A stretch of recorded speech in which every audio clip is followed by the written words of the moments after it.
Hi everyone, welcome to my every soft tech. तो आज आपको हम गाइड करने वाले हैं कंप्यूटर फंडामेंटल के इंटरनल पार्ट्स के बारे में।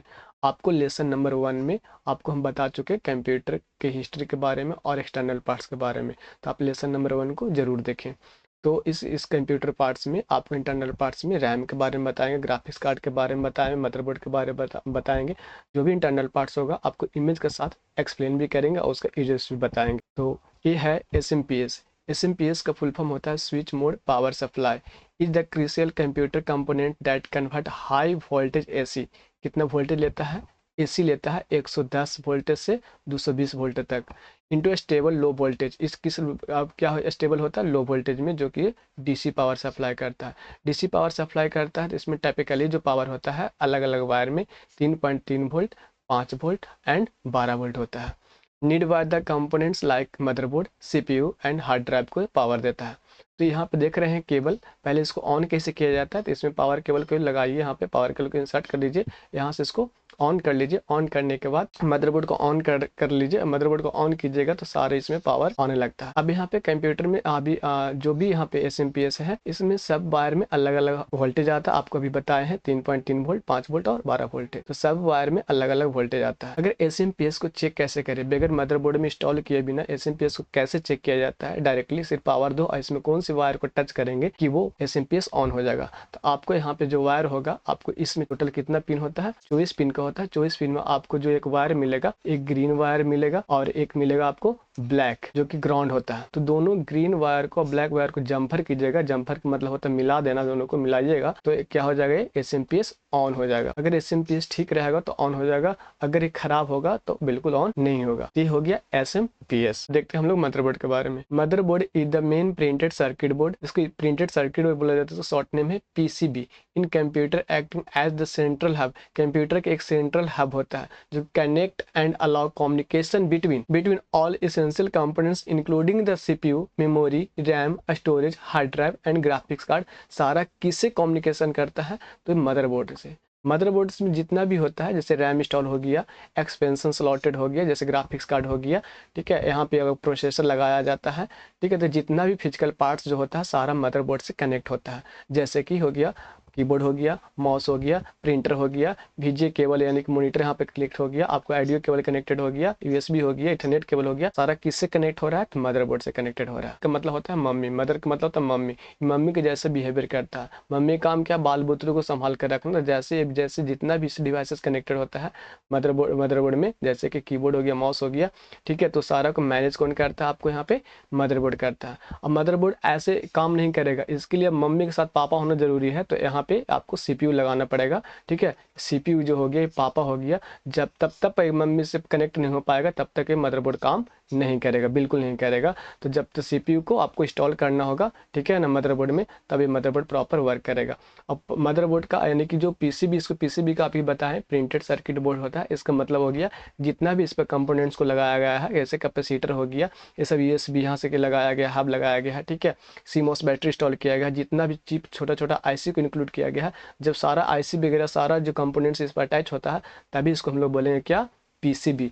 और ऐसे नन पीसीबी किसको बोला जाता है? सिर्फ खाली बोर्ड होता है, जैसे कि एक सिंपल से एक बोर्ड मिल जाएगा, इसमें कोई भी पार्ट्स वगैरह नहीं लगा रहेगा, सादा रहेगा, उसको हम लोग बोलेंगे नन पीसीबी। ठीक है, तो आपको समझ में आ गया होगा पीसीबी, ठीक है ना। आपसे कभी कभी क्वेश्चन पूछा जाता है कंप्यूटर में पीसीबी का फुल फॉर्म क्या होता है? तो प्रिंटेड सर्किट बोर्ड। ये हो गया मदरबोर्ड। मदरबोर्ड देखिए एडवांस वाला मदरबोर्ड है, ठीक है, ज़्यादा कॉस्टली पैसा लीजिएगा, लगाइएगा, थोड़ा सा मदरबोर्ड अलग मिलेगा, ठीक है, ज़्यादा पावरफुल मिलेगा, इसमें ज़्यादा प्रोसेसर लगा पाइएगा, ठीक है, i3, i5, i7 लगा सकते हैं, यानी कि मदरबोर्ड के अनुसार से प्रोसेसर लगाया जाता है। ऐसे प्रोसेसर के अनुसार से आपको मदरबोर्ड भी खरीदना पड़ेगा। जैसे कि आज के डेट में बाबू और मुनिया को शादी होता है, तो बाबू भी उस लायक होना चाहिए, मुनिया भी उस लायक होना चाहिए, तभी वो वर्क कर पाएगा, वरना वो फ्लॉप हो जाएगा, ना तो ब्लू ड्रम में चला जाएगा। आगे हम लोग जो पार्ट्स के बारे में देख लेते हैं। अगला जो पार्ट्स है प्रोसेसर। क्या है? प्रोसेसर। अब प्रोसेसर जो है यहाँ पे, ठीक है ना, प्रोसेसर काम क्या है? यानी कि सीपीयू को ठंडा करना। जो अभी सीपीयू अभी जितना छोटा जो इसको बोलते हैं ना, सीपीयू जिसको बोलता है प्रोसेसर, उस सीपीयू को ठंडा करने के लिए प्रोसेसर का काम करते हैं, जान में करते हैं। यानी कि अभी हम बताएं मदरबोर्ड का मतलब हो गया मम्मी और सीपीयू का मतलब हो गया पापा। और पापा जब ज़्यादा काम करेगा तो गर्म हो जाता है, जब गर्म हो जाएगा तो ठंडा कौन करेगा? तो यहाँ पे सीपीयू करेगा, जिसका कूलिंग फैन बोला जाता है। इन active cooling components mount mount directly on top of the CPU, CPU को ऊपर लगाया जाता है।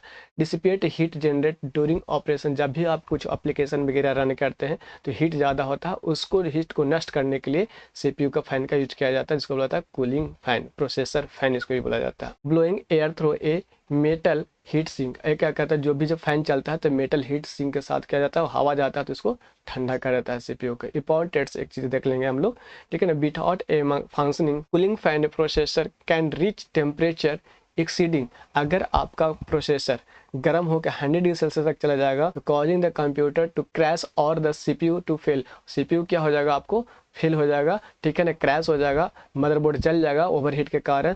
तो आपको इसीलिए प्रोसेसर फैन को लगाया जाता है ताकि ये प्रॉपर उसको नॉर्मल ठंडा रख सके, ताकि सीपीयू रन कर पाए। वरना ज़्यादा एक्सीडिंग यानी कि ज़्यादा ओवरहीट हो जाएगा तो क्या हो जाएगा, सीपीयू फेल हो जाएगा, क्रैश हो जाएगा। देखिए यहाँ पे अलग अलग कूलिंग फैन है। एक नॉर्मल कूलिंग फैन होता है, जो आप लोग नॉर्मल पीसी लीजिएगा 30 से 35 हज़ार तक पीसी लीजिएगा तो इस तरह का आपको यह फैन मिलता है। आपको थोड़ा सा और बजट में जाइएगा तो आपको कूलिंग फैन इस तरह से मिलेगा, और बजट में लेना चाहते हो तो इस तरह का कूलिंग फैन मिलेगा। तो यह सारा जो है प्रोसेसर कूलिंग फैन है, ठीक है। आज अब जितना भी गेमिंग वाला सिस्टम लीजिएगा 1 लाख लगभग में इस तरह का इसमें कूलिंग फैन होता है, जो कि इसमें रेडिएटर, जो आप लोग देखे होंगे गाड़ी वगैरह में रेडिएटर होता है, ठीक है, ठंडा करने के लिए मशीन को, इंजन को। तो इसमें भी प्रोसेसर को ठंडा करने के लिए इसमें भी क्या है, एक रेडिएटर लगाया गया है, इसमें भी लिक्विड डलाता है। इसमें 3 फैन रहता है, इससे इसको जिस इसमें लिक्विड आता है यहाँ से प्रोसेसर के पास, यहाँ से फिर वापस जाता है, फिर आता है, यानी कि वो जो भी गर्म होता है फिर वापस वो ठंडा करता है। तो रेडिएटर जिस तरह से वर्क करता है जिस तरह से ये भी वर्क करता है। तो इसलिए क्या होता है, जितना हैवी आप रेडिएटर लगाइए, यानी जितना हैवी कूलिंग फैन लगाइएगा उतना आपको डेस्कटॉप परफेक्ट चलेगा। अगला जो है हम लोग जो पढ़ने वाले हैं, एक ग्राफिक्स कार्ड इसको बोला जाता है। क्या बोला जाता है, ग्राफिक्स कार्ड है, इसको बोला जाता है जीपीयू, ग्राफिक्स प्रोसेसिंग यूनिट। इसका काम क्या है, specialize hardware component the render and display image, video and 3D scene on your monitor. अपने मॉनिटर पर 3D सीन देखना चाहते हैं, वीडियो 4K में देखना चाहते हैं, वीडियो एडिटिंग 4K में करना चाहते हैं, लाइव स्ट्रीमिंग यूट्यूब पर जाना चाहते हैं, ठीक है, तो फेसबुक पर एक साथ जाना चाहते हैं, तो इन मल्टीपल आपको सोशल मीडिया पर लाइव जाना है तो आपके पास जीपीयू रहेगा, तभी अच्छा क्वालिटी में आप लाइव जा सकते हैं, ठीक है। कम से आज के मिनिमम कम से कम 8 GB होना चाहिए। उसके बाद हम लोग इसको बोला जाता है साउंड कार्ड। साउंड कार्ड का काम क्या होता है, कभी कभी जो साउंड कार्ड इसलिए लगाया जाता है, ठीक है, ऐसे भी नॉर्मल मदरबोर्ड में साउंड कार्ड देता है ऑप्शन, ठीक है, एक छोटा सा भी दिखाया तो उसमें तो साउंड कार्ड लगा। लेकिन अगर आप साउंड एक्सपेंशन में आप साउंड कार्ड लगाना चाहते हैं, देखिए एक्सपेंशन स्लॉट में साउंड कार्ड को लगाया जाता है। अच्छा क्वालिटी, बेहतर क्वालिटी में आप रिकॉर्डिंग चाहते हैं, अच्छा क्वालिटी में आप म्यूजिक सुनना चाहते हैं तो आपको साउंड कार्ड का इंस्टॉल करवाइए, ताकि अच्छा क्वालिटी में आप म्यूजिक को आप सुन सके और अच्छा क्वालिटी में आप रिकॉर्ड कर सके। इसमें मल्टीपल देता है, ठीक है, बास के लिए अलग हो गया, रियल हो गया, अलग हो गया, फ्रंट के हो गया, इन के हो गया, तो इसमें बहुत सारा यहाँ प्लग इन करने का ऑडियो का ऑप्शन मिल जाएगा। नेक्स्ट जो हम लोग देख लेते हैं डिवाइसेस के बारे में, रैम जो है, ठीक है, रैंडम एक्सेस मेमोरी। रैम जो है, रैम का बहुत बड़ा यूजेस है। रैम के बिना तो कंप्यूटर ऑन नहीं होगा, डेस्कटॉप ऑन हो जाएगा पर डिस्प्ले के लिए रैम होना चाहिए। चलिए हम रैम को थोड़ा सा आपको यूजेस रियल बेस पर समझाते हैं। यहाँ पे माना कि एक मॉनिटर लगा हुआ है, ठीक है, और यहाँ पे एक प्रोसेसर है। देखिए कैसे वर्क करता है, यहाँ पे ये प्रोसेसर हो गया, तो इसे कैसे कनेक्शन होता है वो भी आपको हम बता देते हैं कि रैम का क्या रोल होता है। यहाँ पे लगा हुआ है, रैम लगा हुआ है, ठीक है। अभी रैम जो है यहाँ पे क्या, जैसे यहाँ पे यूजर जो है अब उतरुआ यहाँ से कुछ भी इनपुट करता है, तो जैसे कुछ भी इनपुट किया कीबोर्ड से तो पहले रैम के पास जाएगा, रैम किसके पास भेज देगा, प्रोसेसर के पास। प्रोसेसर का काम क्या, प्रोसेसिंग करके उसको रिजल्ट देना। तो जैसे रिजल्ट तैयार करता है फिर रैम दोबारा कहाँ भेजेगा, वो डिस्प्ले पे भेज देगा, यहाँ पे भेज देगा। इस बीच में अगर रैम खराब हो जाएगा तो यहाँ पे आ जाएगा क्या, नो सिग्नल। क्या आ जाएगा, नो सिग्नल। ये डेस्कटॉप में क्या होगा, अगर रैम किसी वजह से आपको काम नहीं कर रहा है तो जब ऑन कीजिएगा डेस्कटॉप को तो सीपीयू तो ऑन दिखेगा लेकिन डिस्प्ले पर कोई भी सिग्नल नहीं आएगा, कोई भी विंडोज नहीं दिखा पाएगा। तो आप समझ जाइएगा कि यहाँ पे रैम का फॉल्ट है, ठीक है। रैम का भी अलग अलग टाइप होता है, ठीक है, टाइप्स ऑफ रैम में अलग अलग होता है। जैसे कि DDR1 हो गया, DDR2 हो गया, DDR3 हो गया, DDR4 आ गया, DDR5 तक आ गया, ठीक है, अभी और भी होगा। तो आपको DDR यहाँ पे क्या है, तो देखिए यहाँ पे एक नोच होता है, नोच मतलब कटा हुआ निशान होता है। देखिए यहाँ माना कि DDR2 है, DDR3 है, DDR4 है, DDR5 एग्जाम्पल के लिए, तो सबका नोच यहाँ पे अलग अलग कटा हुआ। नोच से हम लोग पता करते हैं कि DDR2 है कि DDR4 है। और इसमें ये जो स्टिकर कवर जाएगा तो आपको नहीं पता चलेगा कि 8 GB रैम है कि 16 GB रैम है, आपको फिर अब सिस्टम लगा के ही पता चलेगा कि कितना GB का रैम है, ठीक है। तो ये चीज़ें आपको इंपॉर्टेंट है। तो रैम में जो आपको पहचान करने का है। दूसरी बात, अब जब आपको सिस्टम में रैम अगर ख़राब हो गया, ठीक है ना, तो आप रैम लेने मार्केट में गए तो बोले भैया एगो रैम दे दीजिए, तो बोले कौन सी रैम, DDR1 की DDR2, तो आपको रैम में जो नोच कटा हुआ है ना, उसी नोच से आप बताइएगा देखिए भैया यहाँ तक कटा हुआ था, इस तरह का कटा हुआ था, या तो आप साथ ही रैम ले जाइए और उसके अकॉर्डिंग आप रैम को परचेज कर सकते हैं। रैम में भी अलग अलग स्पीड होता है, मदरबोर्ड के अनुसार से स्पीड वाइज रैम को लगाया जाता है। आज के डेट में मिनिमम रैम की बात किया जाता है तो 8 GB इंपॉर्टेंट है, 8 GB लगा सकते हैं। ये हो गया रैम का टाइप। रैम कैसे पहचान किया जाता है, नोच से, यहाँ पे कटा हुआ निशान से, सबका आगे पीछे हल्का कटा हुआ रहेगा, उसी से पता चलेगा DDR1 है कि DDR2 है। अब आते हैं हम लोग यहाँ पे बायोस। अभी अब उसमें हमको गाइड किए थे मदरबोर्ड में बायोस।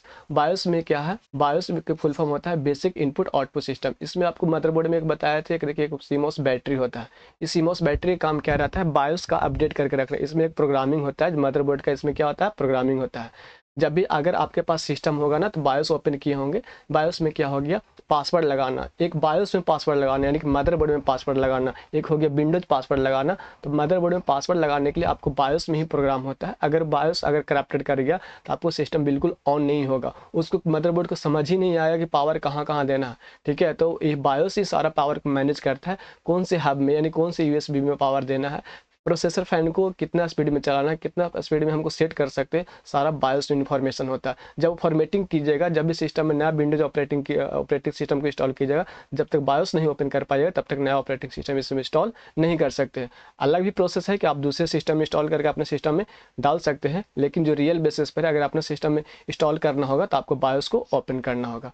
बायोस में ही टाइम और डेट होता है, ठीक है ना। और टाइम और डेट को अपडेट रखने के लिए सीमॉस एक बैटरी होता है, सीमॉस एक बैटरी होता है, पैसा की तरह आपको दिखेगा। ये बैटरी खराब हो जाएगा तो आपके सिस्टम में टाइम और डेट का भी जब सिस्टम बंद हो गया फिर से ऑन कीजिएगा तो कितना बच जाएगा, 12 बच जाएगा, ठीक है। तो ये होता है बायोस। नेक्स्ट पार्ट्स का हम लोग देख लेते हैं, इंटरनल पार्ट्स का आता है। फिर यहाँ पे मेमोरी के बारे में देख लेते हैं। तो ये जो है इसको बोला जाता है क्या, SSD, और इसको बोला जाता है HDD, हार्ड डिस्क ड्राइव, और इसको बोला जाता है NVMe, ठीक है ना। तो ये सारा जो है स्टोरेज डिवाइसेस होता है। कौन सा होता है, स्टोरेज डिवाइसेस। इसको सेकेंडरी मेमोरी जो होता है, इसको क्या बोला जाता है, सेकेंडरी मेमोरी इसको बोला जाता है। इसको परमानेंट मेमोरी के नाम से भी जानते हैं। रैम क्या था, रैम हो गया जो टेम्प्रोरी मेमोरी हो गया, ठीक है। रैम को आप जब अभी तो हम इमेज वाइज एक्सप्लेन कर रहे हैं, रैम का स्पेशल हम गाइड करेंगे कि रैम का, ठीक है ना। प्राइमरी जब स्टोरेज की बात किया जाता है तो प्राइमरी मेमोरी और सेकेंडरी मेमोरी का आपको हम एक्सप्लेन करेंगे, ठीक है। तो आपको शॉर्ट में एक्सप्लेन कर देते हैं कि जो रैम है, जो प्राइमरी मेमोरी होता है, ठीक है, उसमें टेम्प्रोरी डेटा स्टोर होता है।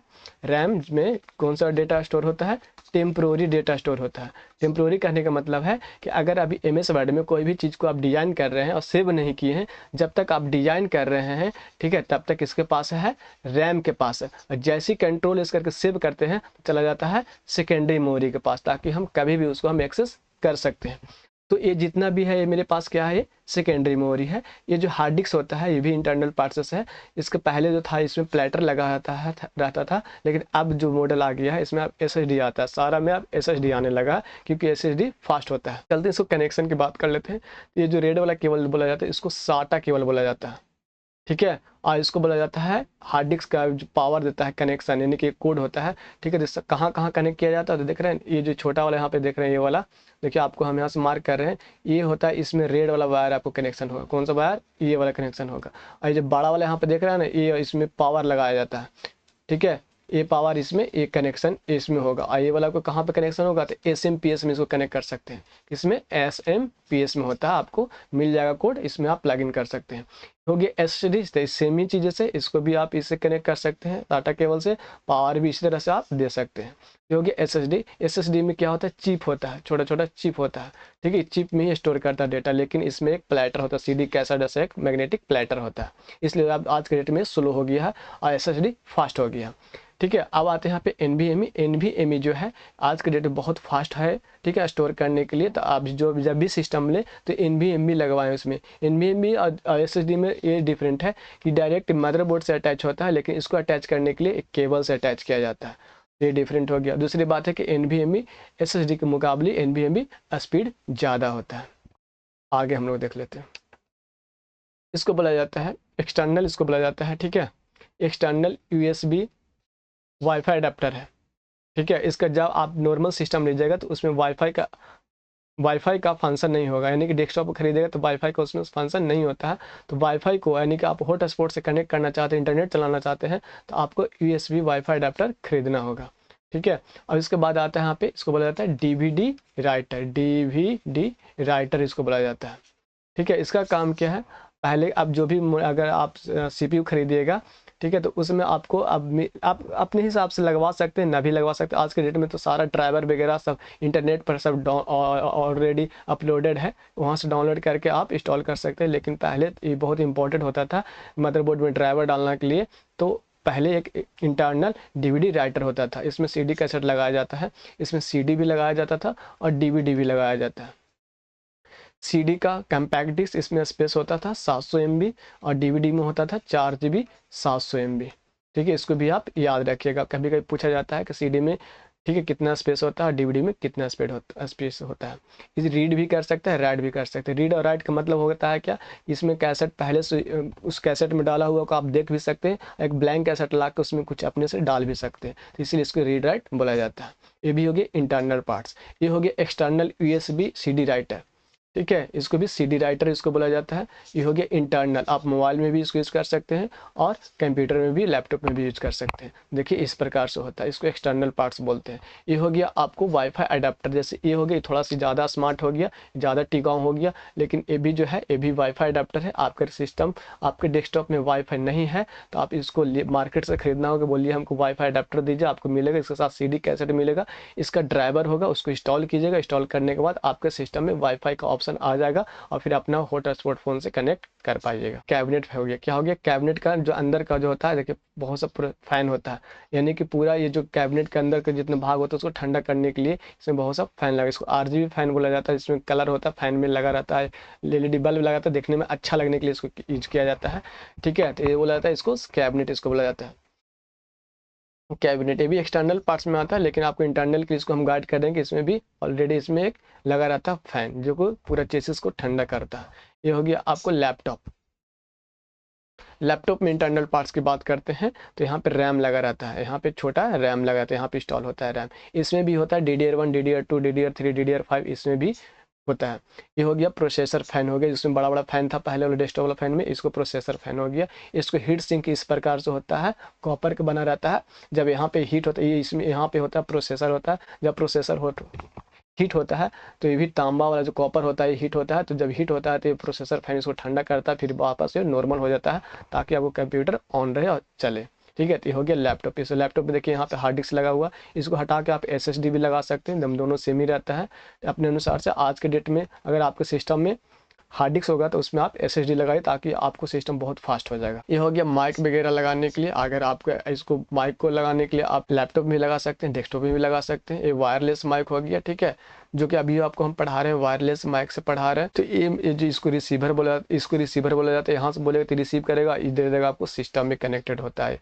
ठीक है, तो इस तरह से है एक माइक। इसको बोला जाता है मिक्सर। मिक्सर क्या हो जाए, अगर इसमें मल्टीपल माइक कनेक्ट करना है, ठीक है, मल्टीपल रिकॉर्डिंग लेना है आपको, ठीक है, तो आपको यहाँ पे लेना पड़ेगा मिक्सर। ये यामा कंपनी का मिक्सर है। तो इसमें यानी आपको वॉइस को बैलेंस करने के लिए इसमें बहुत परफेक्ट होता है ऑप्शन।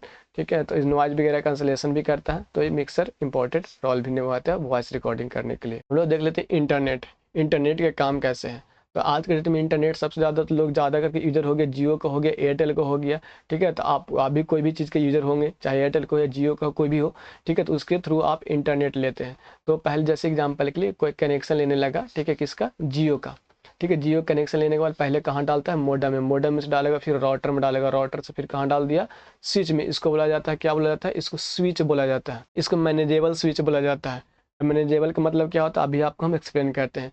पहले इंटरनेट किस में आया, मोडेम में, मोडेम में आने के बाद कहाँ डाल दिया, राउटर में, और राउटर से फिर कहाँ चला गया, स्विच में, और स्विच से कहाँ चला गया, सब पीसी में। देखिए सब यहाँ से कनेक्टेड है। ये वाईफाई के थ्रू कनेक्टेड नहीं, ये वायर के थ्रू कनेक्टेड है। किससे थ्रू कनेक्टेड है, वायर के थ्रू, जो इथरनेट केबल जिसको बोलते हैं, क्या बोलते हैं, इथर नेट केबल जिसको बोलते हैं, इसको इंटरनेट केबल बोलते हैं। तो सारा इंटरनेट केबल से सब कनेक्टेड है। इसको मैनेजेबल स्विच इसलिए बोला जाता है कि हम मैनेज कर सकते हैं। मैनेज का मतलब हो गया, माना कि PC number 1, PC number 2, PC number 3 और पीसी नंबर 4 एग्जाम्पल। ये तो टीवी हो गया, चलो यहाँ पे 3 तक यहाँ पे काउंटिंग कर लेते हैं। माना कि पीसी नंबर 2 में हमें यूट्यूब को नहीं चलाना है, बाकी सारा वेबसाइट ओपन हो, तो यहाँ से मैनेज कर सकते हैं। हम कमांड डाल सकते हैं कि भाई तेरा आईपी एड्रेस ये है, हम आपको में यहाँ पे यूट्यूब को हम ब्लॉक करें, आप यूट्यूब को नहीं देख सकते, बाकी वेबसाइट को आप एक्सेस कर सकते हैं। तो ये हो गया, इसीलिए इसको मैनेजेबल स्विच बोला जाता है। ये चीज़ को राउटर से भी कर सकते हैं। अब यहाँ पे बोलिएगा सर राउटर से क्या अगर डायरेक्ट हम कनेक्शन नहीं कर सकते? भाई राउटर में माना कि दो ये कनेक्शन रहा तो दो ये पीसी ने कनेक्ट कर पाइएगा, लेकिन ज़्यादा पीसी कनेक्ट करने के लिए क्या करना पड़ेगा? फिर आपको एक स्विच लेना होगा, स्मार्ट स्विच, और स्मार्ट स्विच में डाल दीजिए इंटरनेट, और फिर वहाँ से वापस बहुत सा होता है, बहुत से सिस्टम को आप कनेक्ट कर सकते हैं। टीवी में भी कनेक्ट कर सकते हैं, रिकॉर्डर में भी कनेक्ट कर सकते हैं, गेम मशीन में भी कनेक्ट कर सकते हैं, सारा इथरनेट केबल से कनेक्ट कर सकते हैं। सर हम चाहते वाईफाई से, तो राउटर में होता है वाईफाई की सुविधा, देखते होंगे इस तरह से बना रहता है, ठीक है ना, वाईफाई का एक। ये तो हो गया थोड़ा सा अलग ढंग से, लेकिन ज़्यादा करके आप लोगों के घर में जो वाईफाई लगा होगा इस तरह का बना रहता है यहाँ पे। तो ये जो वाईफाई है ना, ये हॉटस्पॉट के जैसे कनेक्ट हो, जैसे मोबाइल में अपना हॉटस्पॉट को ऑन करने के कनेक्ट करते हैं, तो इस तरह से भी आप कनेक्ट कर पाइएगा। तो ये वायर के थ्रू भी कनेक्ट कर पाइएगा और वाईफाई के थ्रू भी आप कनेक्ट कर पाइएगा। तो दोनों के थ्रू इसमें ऑप्शन होता है, इसमें भी होता है, इसमें दिखा नहीं पा रहा है ये जो होता है यहाँ पे। आगे हम लोग नेक्स्ट देख लेते हैं। अब आगे यहाँ पे कैमरा के बारे में। कैमरा जो हो गया दो प्रकार के आज के टाइम में कैमरा है। तो एक हो गया डीवीआर और एक होता है एनवीआर। डीवीआर का full form digital video recorder होता है। एनवीआर का फुल फॉर्म क्या होता है? नेटवर्क वीडियो रिकॉर्डर होता है। दोनों जो है क्या है? सीसीटीवी कैमरा है। और सीसीटीवी का फुल फॉर्म क्या होता है आप लोग कमेंट में जरूर बताइएगा। ऐसे आपको हम बताते हैं, सीसीटीवी का फुल फॉर्म होता है क्लोज सर्किट टेलीविजन होता है। सीसीटीवी का full form close circuit television होता है। इसको बोला जाता है इंडोर कैमरा, इसको आउटडोर कैमरा बोला जाता है। इसको बाहर में लगाया जाता है, इसको घर में लगाया जाता है। ये हो गया hard disk, HDD hard disk drive हो गया। इसमें 1 TB 2 TB जितना आपको मर्जी उतना स्टोरेज लगवा सकते हैं। जितना भी वो रिकॉर्ड करेगा सारा हार्ड डिस्क में इंस्टॉल होगा, ठीक है। तो इसमें जो देख रहे हैं ना, एक कैबिनेट है, किसका कैबिनेट है? तो इसी में सीसीटीवी कैमरा का डीवीआर का मदरबोर्ड इसी में होता है, मदरबोर्ड को इससे कनेक्शन किया जाता है। इसको बोला जाता है एसएमपीएस। डीवीआर में सारा कैमरा के पास पावर देने के लिए, यानी 12 वोल्ट डीसी पावर देने के लिए यहाँ पे एसएमपीएस खरीदना पड़ेगा। एसएमपीएस से डीसी पावर दिया जाता है और इस केबल से आईडी यानी कि वीडियो को क्या करता है यहाँ पे ट्रांसफर करता है। तो आपको यहाँ से ये जो केबल है, ठीक है, यहाँ से केबल से कनेक्शन कीजिए और डीवीआर में लगा दीजिए इस केबल से। यहाँ से ये क्या देगा? वीडियो देगा, और इसको कैमरा को ऑन करने के लिए एसएमपीएस से कनेक्शन दे दीजिए तो कैमरा ऑन हो जाएगा। देखिए यहाँ पे कैमरा ऑन करने, कैमरा के पास कनेक्शन करने के लिए इस तरह का आपको एक प्लगइन मिलेगा जिसमें डीसी पावर सप्लाई करके आप दे सकते हैं। ये हो गया सीपी प्लस यानी कि डीवीआर यानी कैमरा को कनेक्शन करने के लिए हो गया वायर। इसको देखिए सारा इसको है जो बुलेट कैमरा इसको बोलते हैं, ठीक है। इंडोर आउटडोर कैमरा को बुलेट कैमरा ही बोलते हैं। ज़्यादा दूरी तक रिकॉर्ड करने के लिए बुलेट कैमरा का यूज लगाया जाता है। हम पीछे का इंटरफेस बता रहे हैं। देखिए ये जो हो गया आपको डीवीआर हो गया, ये क्या हो गया? डीवीआर हो गया। डीवीआर में इस तरह का केबल लगाया जाता है। लेकिन आपको एनवीआर की बात किया जाता है जिसको बोलाता है नेटवर्क वीडियो रिकॉर्डर। देखिए उसके पीछे का इंटरफेस इस तरह से दिखता है, ठीक है। इसमें एक बस एक देखिए इंटरनेट केबल होगा, तो यहाँ से केबल को कहाँ लगाया जाता है? पीओपी स्विच में लगाया जाता है, ठीक है। अभी पीओपी स्विच में करता क्या है? तो जितना भी कैमरा जो है यहाँ पे सारा कहाँ से कनेक्शन करेंगे? पीओपी स्विच में हम कनेक्शन कर देंगे। और एक कनेक्शन किससे होता है? तो ईथरनेट केबल से होता है। कौन सा होता है? ईथरनेट केबल से। ईथरनेट केबल से वीडियो भी ट्रांसफर करता है और पावर भी ट्रांसफर करता है। एनवीआर बेस्ट होता है, ठीक है। एनवीआर की ज़्यादा टिकाऊ भी है। डीवीआर एक बार कनेक्शन सेट करने के बाद लंबा दिन टिकता है, लेकिन डीवीआर को बार बार आपको रिपेयर करने की जरूरत पड़ता है क्योंकि केबल इसका जो है ना वो प्रॉपर वो क्योंकि कट के जोड़ा जाता है तो वहाँ पर नॉइज वगैरह आ जाता है तो थोड़ा सा कैमरा झिलझिलाने लगता है। लेकिन ऐसा एनवीआर में बहुत कम होता है। एनवीआर परफेक्ट चलता है, एनवीआर स्मार्ट भी है, ठीक है। तो एनवीआर को साथ साथ आपको पीओपी स्विच का आपको खरीदना पड़ेगा, तभी आप मल्टीपल कैमरा को कनेक्शन कर पाइएगा। सर क्या कनेक्ट कर देंगे चलने लगेगा कैमरा? तो बिल्कुल नहीं, इसके लिए आईपी एड्रेस सबका एक पहचान देना होगा, ठीक है। पहचान का मतलब होता है आईपी एड्रेस यानी इंटरनेट प्रोटोकॉल, यानी सबका जैसे कि 192.168.1.1 और फिर अगला कैमरा को 2, अगला कैमरा को 3, मतलब सब यहाँ तक सेम ही रहेगा, बाकी लास्ट वाले डिजिट को चेंज करते चले जाइएगा, ठीक है। उस तरह से यहाँ पे जितना भी यहाँ पे कैमरा होगा सब कनेक्ट कर दीजिएगा एनवीआर से। और इसमें भी होता है स्टोरेज करने के लिए हार्ड डिस्क भी स्टोर होता है, ठीक है। इसको भी पावर यानी कि इसको ऑन करने के लिए पावर दिया जाता है डीसी वोल्टेज। और माउस वगैरह क्लिक यहाँ पे माउस वगैरह इंसर्ट करके आप रिकॉर्डिंग वगैरह को आप चेक कर सकते हैं, सेटिंग वगैरह को मैनेज कर सकते हैं। देखिए जो पावर लगता है, देखिए यहाँ पे लगता है डीसी पावर सप्लाई होता है तभी ऑन हो जाता है। देखिए अभी बता रहे थे ये जो कैमरा जो है ना आपको एनवीआर कैमरा है जो अभी हम बताएं आपको, तो ये सारा इसको क्या बताया था आपको? बुलेट कैमरा तथा बुलेट कैमरा यानी कि आउटडोर में लगाने के लिए कैमरा है। देखिए इसको पीओपी स्विच बोला जाता है। देखिए इस तरह का केबल में कनेक्शन किया जाता है, इथरनेट केबल को कनेक्ट करके यहाँ पे और कैमरा में कनेक्ट किया जाता है और ऑन हो जाता है। ठीक है, इसको बोला जाता है HDMI केबल। आपको एक्सटर्नल डिवाइस में आपको गाइड किए होंगे HDMI। HDMI का फुल फॉर्म क्या होता है? हाई डिफिनेशन मल्टीमीडिया, यानी कि इससे ऑडियो भी ट्रांसफर होता है, वीडियो भी ट्रांसफर होता है। अगर इसमें मॉनिटर आप लगा चुके हैं, ठीक है, मॉनिटर में आपको रिकॉर्डिंग देखना है तो आपको HDMI से कनेक्शन लेना होगा, तब आप मॉनिटर में रिकॉर्डिंग को देख सकते हैं। इसका काम क्या है? इसको पूछ देगा कि बताओ NVR में POP का स्विच का काम क्या है, तो ये बताइएगा कि अगर ज़्यादा एग्जाम्पल के लिए आपको अच्छे ढंग से इसको एक्सप्लेन करते हैं। अगर आपने कोई भी NVR लिए हैं, ठीक है, क्या लिए हैं? NVR लिए हैं। NVR में यहाँ पे माना कि यहाँ पे 2 2 4 2 6 2 8, ठीक है, 8 चैनल का आपने खरीदा, तो आपके पास 8 चैनल खरीदने के बाद है, चलो 8 चैनल का हमने यहाँ पे कैमरा के साथ क्या कर दिया? कनेक्शन कर लिया सारा के पास, 8 उनके पास, ठीक है, चलो 7 को हम कैमरा ब्लैंक छोड़ देते हैं। लेकिन एक कैमरा, ये कैमरा था जो पास में था, तो चलो यहाँ से कनेक्शन कर लिए, लेकिन अब कैमरा बहुत दूरी पर लग रहा है। अब दूरी पर, इतना दूरी पर लग रहा है कि यहाँ से यानी कि NVR से कनेक्शन देना कैमरा तक, यानी वोल्टेज पहुँचाने तक दिक्कत होगा। इसीलिए इस बीच में हमको ये लेना पड़ेगा क्या? POP स्विच, ताकि वो पावर को डिस्ट्रीब्यूट कर दे। क्या करेगा POP स्विच? कैसे करेगा काम? इसे जो यहाँ पे कनेक्शन रहेगा, ये रहेगा कहाँ कनेक्शन? NVR में। तो जब यहाँ से वीडियो रिकॉर्ड करेगा, यानी वीडियो को कैप्चर करेगा, तो पहले इसमें जाएगा और फिर भेज देगा किसमें? NVR में भेज देगा। तो POP स्विच को लगाने का मतलब है कि ज़्यादा लंबा दूरी पर अगर हम कैमरा को इंस्टॉल कर रहे हैं तो उसमें हमको NVR, तो उस कंडीशन में हमको POP स्विच को खरीदना होगा। तो आपको समझ में आ गया होगा, नहीं समझ में आया तो कमेंट करके जरूर बताइएगा। देखिए इस तरह के रियल बेस पे आपको कनेक्शन करना होगा। देखो POP स्विच का कैसे कैसे कनेक्शन है। देखिए यहाँ POP स्विच का देखिए केवल यहाँ पे लगाया गया, NVR में लगाया गया, फिर यहाँ कैमरा के यहाँ पे लगाया। तो ज़्यादा जब दूरी था, देखो बाकी कैमरा को आपको डायरेक्ट यहाँ से NVR से कनेक्ट किया है क्योंकि नज़दीक ही था। तो ज़्यादा दूरी पर लगाना होगा तो POP स्विच का यूज़ करना होगा। देखिए इसको POP स्विच का अलग से पावर दिया जाता है और यहीं से इसको पावर जाता है कैमरा तक, और कैमरा के साथ साथ डेटा भी जाता है, डेटा को रिसीव करता है, सेंड भी करता है ये चीज़ इसको। इसमें होता है HDMI से कनेक्शन करके आप देख सकते हैं मॉनिटर में, ठीक है। इसमें भी VGA से भी देख सकते हैं, रिकॉर्डिंग भी यहाँ से बोल सकते हैं। अब तो कैमरा में आ गया, यहाँ पे माइक लगा रहता है, आप यहीं से आप एम्पलीफायर लगा के आप बोल सकते हैं जो भी वहाँ पे दिक्कत है। तो आप कैमरा के थ्रू, मतलब आप इसको ऑन करने के, देखिए यहाँ पे पावर लगाया गया है, यानी कि AC पावर लेता है यहाँ पे, ठीक है, तो ऑन हो जाएगा। उसके बाद जब NVR ऑन हो जाएगा तो सारा कनेक्शन कर दिया। अभी हम बताएं, जो आपसे पूछा जाएगा कि बताओ नेटवर्क वीडियो रिकॉर्डर का मतलब इन इंटरनेट से, यानी कि IP एड्रेस सारा कनेक्ट हो पाता है। ऐसा नहीं है कि आप NVR लिए और सारा लाया क्रिपिंग करके सारा को, मतलब इंटरनेट केबल से कनेक्शन कर लिया और सोचिए कैमरा ऑन हो जाएगा। नहीं भाई, कैमरा ऑन नहीं होगा। हर कैमरा को आपको अलग अलग IP एड्रेस देना होगा, तभी वो ऑन हो पाएगा। यहाँ तक आपको समझ में आ गया होगा।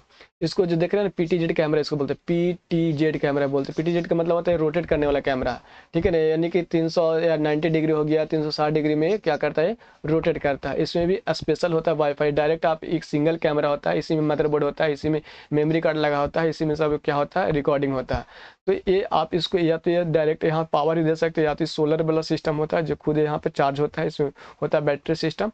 तो आप इसको आउटडोर वगैरह जहाँ पे वहाँ पे लाइन की व्यवस्था नहीं है तो वहाँ पे लगा सकते हैं इसको, ठीक है। तो ये भी एक वायरलेस कैमरा है। जो आपको हम जितना सारा चीज़ को आपको एक्सप्लेन कर दिए हैं, बाकी जो आपको हम बताएंगे सॉफ्टवेयर के बारे में बताएंगे, ठीक है, एप्लीकेशन सॉफ्टवेयर, ठीक है, और सिस्टम सॉफ्टवेयर। सारे चीज़ को आपको सॉफ्टवेयर के अच्छे ढंग से एक्सप्लेन करेंगे। जब ये एक्सप्लेन हो जाएगा तो आपको सिस्टम से, यानी कि एप्लीकेशन को रियल बेस पर सिस्टम में क्या क्या सेटिंग होता है, शुरुआत में करना रहता है, वो चीज़ आपको हम बताएंगे। मिलते हैं नेक्स्ट वीडियो में। जय हिंद।